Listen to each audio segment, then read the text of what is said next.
Hey, it's Regina from Eat Travel Life, and today we are making strawberry syrup. Let's go ahead and get started. Here are the ingredients that you'll need.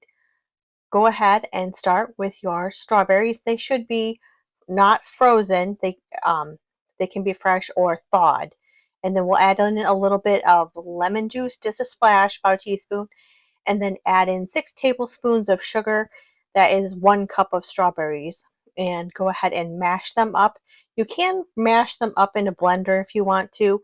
I just chose to do it this way so it was a little bit a chunkier feel, but you can use a blender or an immersion blender, whatever works for you.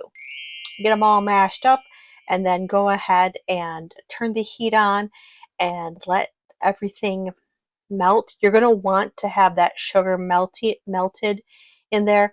And once it comes to a boil, you can just go ahead and remove it. Don't worry about the foam. That'll be just fine.